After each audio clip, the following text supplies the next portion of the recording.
In today's video, I'm going to teach you how to enable or disable Live Preview in Microsoft Word. Live Preview is the feature that shows you a temporary, real-time preview of formatting as you hover over options like fonts, styles, or themes. It's great for quickly seeing how changes will look before you commit. If you prefer a cleaner, distraction-free experience, or if your computer feels a bit slow when browsing formatting options, you might want to turn it off. Either way, here's how to control it.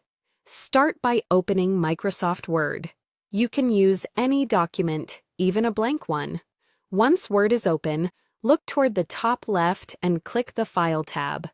This takes you to the Backstage view, where you manage Word settings and document options rather than the content itself. In the left sidebar, scroll to the bottom and choose Options.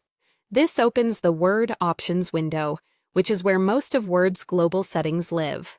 These settings apply to the program as a whole, not just the document you're working on. In the Word Options window, select General from the panel on the left. The General section contains a variety of everyday preferences that affect how Word looks and behaves. Now, scroll down until you see the area labeled User Interface Options. This is where word group settings that change how the interface responds to your actions. Look for the checkbox labeled Enable Live Preview. This is the switch that controls the feature. To turn Live Preview on, make sure the box is checked. With it enabled, hovering your mouse over a formatting option will temporarily update your document so you can see the result before clicking. To turn Live Preview off, clear the checkbox. When it's disabled, your document won't change until you actually click a formatting choice, which can help reduce momentary visual changes and may feel smoother on slower machines.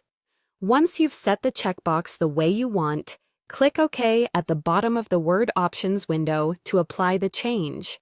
The setting takes effect immediately and will remain in place the next time you open Word. A quick note for context: this is a personal preference, and there's no right or wrong choice. If you experiment with Live Preview enabled and find it helpful for design decisions, keep it on. If you find the hover previews distracting, or you want a more deliberate click-to-apply workflow, keep it off. And remember, you can always return to File, Options, General, and the User Interface options to switch it again anytime.